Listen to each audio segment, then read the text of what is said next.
While he sat in jail, his loving mother, who always stood by him, wrote a letter to the judge presiding over her son's case on November 27, 2023, advocating about his character. Records show his mother, Erica Winford, sent a letter stating she reached out to the police the morning of her son's arrest and expressed concerns about his mental health breakdown. The mother pleading for her son's release from jail a few months ago is now, and that same son she defended is accused of killing her. The Jacksonville Sheriff's Office arresting 28-year-old Eric Cobb just a few hours ago, charging him with Sunday night's. His mother, Cobb, who played for both South Carolina and UConn basketball teams, is currently going through the court system for another case and was released on bond a few months ago. Yo, face! Yo, your face, please, with sugar on top!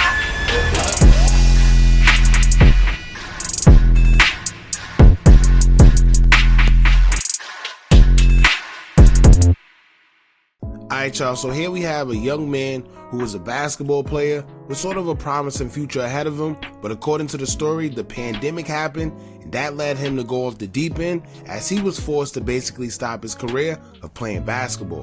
Now the pandemic definitely affected a lot of us in a crucial way, as it forced some of us to be entrepreneurs, but others who weren't used to not having a job kinda didn't know what to do. Now, interesting enough, the young athlete will find himself in some trouble, and of course his mother, doing what every mother does for their child, she tried to get him out of the jam he was in and advocated for him to get out of jail by writing the judge a letter blaming mental health as a part of why he did what he did. When her son was released, he would go on to take her life just months after in what many believe to be a mental breakdown. So it's definitely an interesting story, y'all. We're going to get into it, but before we do, shout out to M. Keisha Investigates. I'll leave a link pinned in the comments where y'all can check out the video there if y'all into stories such as this one. But in the meantime, make sure you hit that thumbs up button so we can get this video into the algorithm. And if you're not subscribed to the platform already, make sure you do so now. Let's get into it. How was the first exhibition game for you, that experience? You know, it was like basically like a welcome back game. So like, it was a great feeling being out there with the team, you know, playing together. I saw a lot of things that we can improve, but it takes time. So like, we're gonna get it together.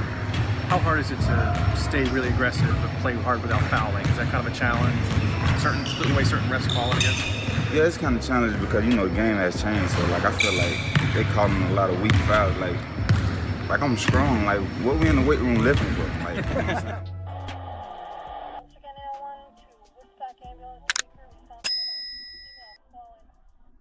A young man from Jacksonville, Florida, 28-year-old Eric Cobb, was once ranked the number 21 best power forward prospect in the U.S. by ESPN. At 6'9", Eric had been dominating the court as a power forward since high school and took his talent to a few colleges before becoming a professional player overseas. Life appeared to be treating him well during this time of life.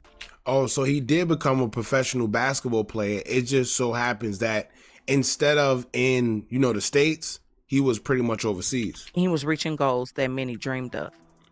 Despite all of his early success, COVID-19 pandemic seemed to put a pause on his professional career, and things started to go downhill for the young man quickly.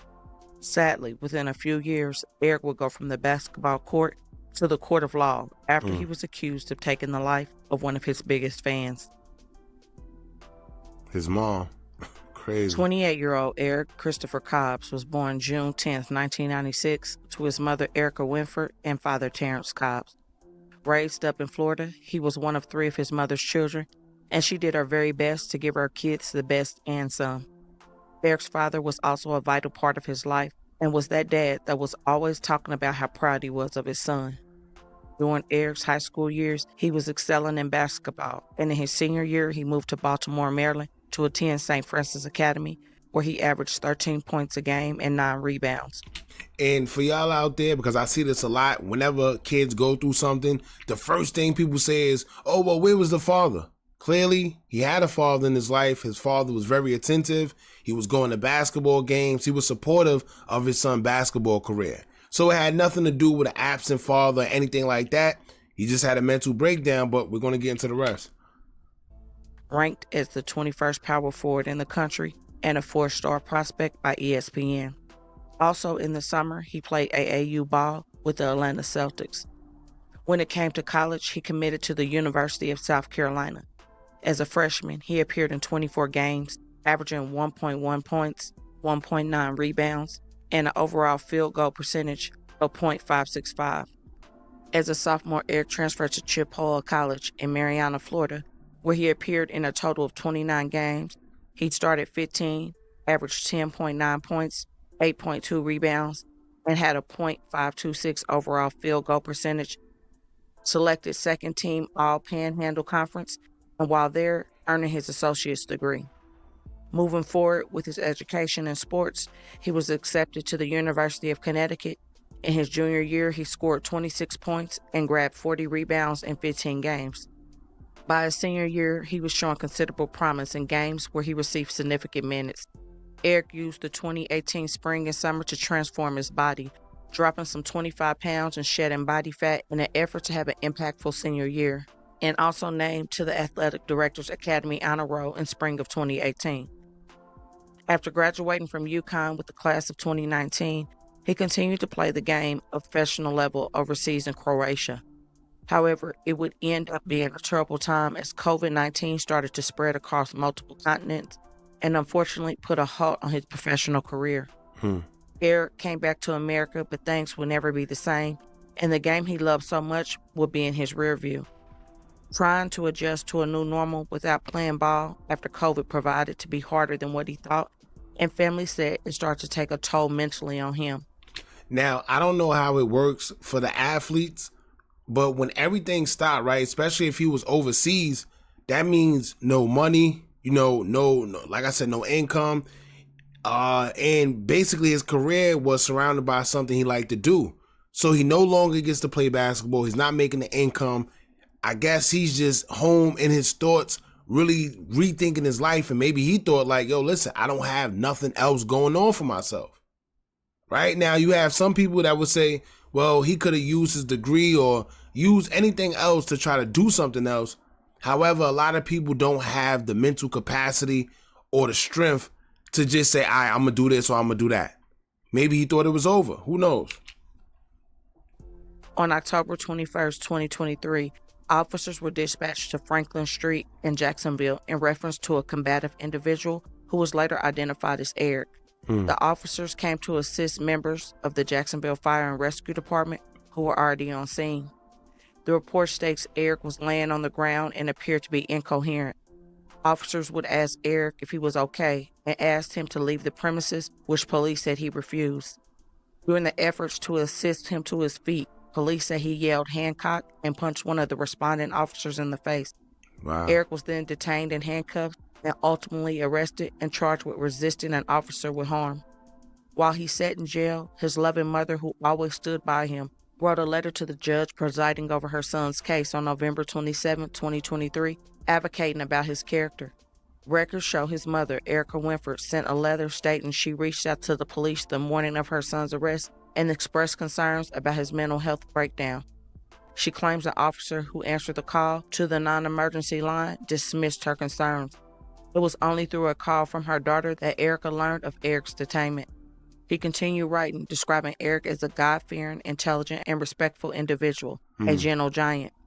He strongly believed he was experiencing a mental breakdown due to his challenges he faced after COVID. Eric's unwavering dedication to basketball, coupled with the abrupt disruption caused by the pandemic, has seemingly taken a toll on his mental well-being. Erica asked the judge to consider Eric's background, achievements, and character before making any decisions that could profoundly impact his future. Lastly, she told the judge he never exhibited any harmful tendencies. Since that 2023 arrest, records show Eric underwent competency evaluations to determine if he was competent to proceed to trial and was found to be so on April 16, 2024. In a separate letter to the members of the appellate court dated May 8, 2024, Erica then wrote she was concerned about the unjust treatment her son endured at the hands of the Jacksonville Sheriff's Department and the justice system. She argued that her son's actions during his arrest were made by someone in distress, they were not criminal, and he was a victim of circumstance. She went on to say Eric's rights to a speedy trial have been egregiously violated, as his court hearing have been repeatedly prolonged on the surface for the purpose of evaluating his mental health.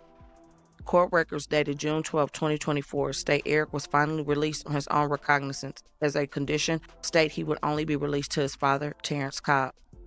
However, so that's crazy. So they allowed him to be released, but only to the father. That just shows that, you know, his father played a key role in his life. And it also shows that they got no problem releasing him to the father, because maybe that's who he identified with the most. Right? So it's clear that he had a great relationship with his father.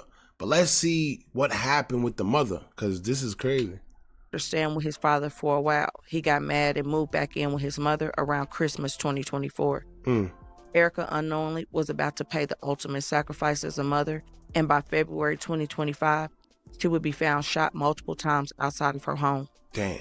It was a Monday, February. So he left his father's house in December, the ending of December in 2024, and 2 months later in February, he unalived his mother.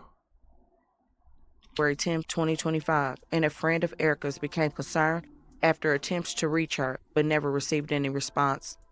That being out of character, the friend went to Erica's home and knocked on the front door with no answer. The friend then went into the backyard and saw a large amount of bodily fluids on the rear doorstep and noticed a pile of blankets in the driveway.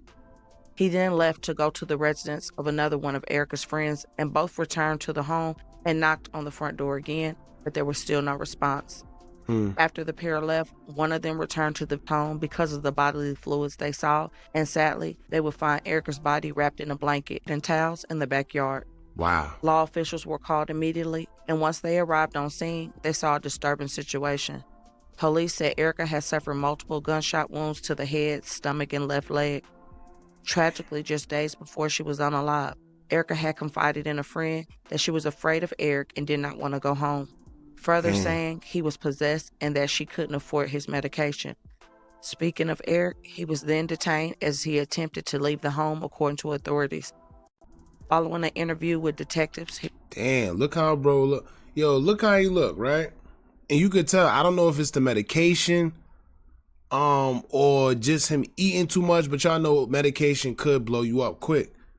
But look, he went from this right here to this. From this to this. Look like two total different people, right? Crazy. he was placed under arrest for allegedly unaliving his mother and is now being held at the Duval County Jail.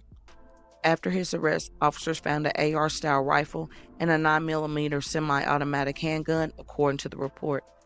Investigators found 14 spent 9mm shell casings inside a trash bag, which was inside a trash can in front of the home.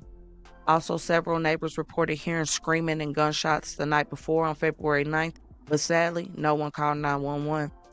The reports also stated Erica had another son who lived with her and Eric up until 1.5 months ago, but moved out because of Eric's behavior. See, so you know what this is? This is a case of a mother not wanting to give up on her child. And I get it. We all get it. But the friend said that she was actually scared to go home. But once again, she's like, damn, that's my son. I don't want to throw him out. I know that he's suffering right now from something. So I don't want to just leave him high and dry. But I don't think that she thought that he would go to ultimate and actually take her life. Like maybe he probably did whatever he did. But I think the last thing on her mind was that her own son was going to take her life. Crazy.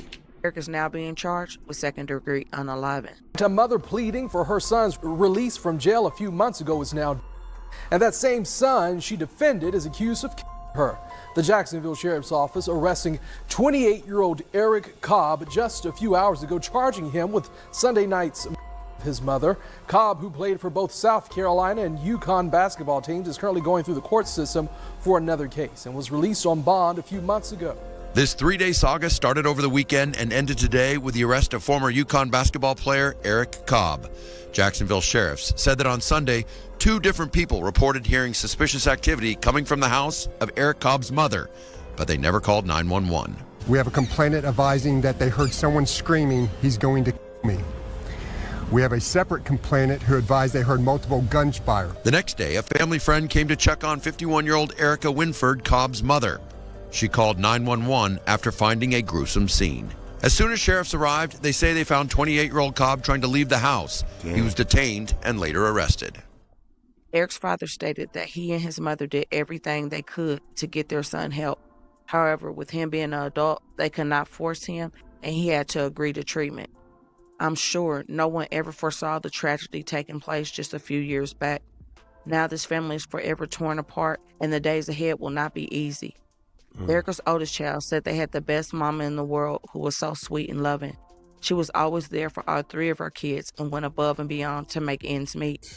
Now she is gone, and it is a very sad and tragic situation. Erica was said to want nothing more than for her son to get better and shake back to his old self, but sadly things went from bad to worse. She did everything that she could do as a mother, and the family is just asking for a lot of prayers in this heartbreaking time. Erica's life mattered, and she should still be here. Please don't forget to comment your thoughts and prayers for this family in this very difficult time, and hit that like button and share to make your people aware. And as always, remember to stay woke. All right, y'all. Shout out to M. Keisha Investigates. This was actually a good breakdown of the situation. One of the reasons why I wanted to do this video, most importantly, was the fact that a lot of people don't understand how serious mental health is. And as you can see, sometimes all it takes is one little thing to trigger it. Sometimes one day a person could be totally normal, and all it takes is that one thing to set them off, and boom, they're a total different person. In this case, Eric, he was a good guy. He had everything going for him. He was playing professionally across seas, doing his thing. But that one thing that made everything tremble down was the pandemic. He went back home, and he wasn't the same since. He had a mother that cared a lot about him. She tried everything she can to make sure her son shook back, but unfortunately, he was gone. And she is too. So my condolences go out to the family. Rest in peace to her. Y'all jump in the comments, let me know what y'all think about this. Don't forget to like, comment, share, and subscribe. Hit that bell so you're notified every time we drop new content. And remember, as long as you keep on watching, I'm gonna keep on dropping. I'm out.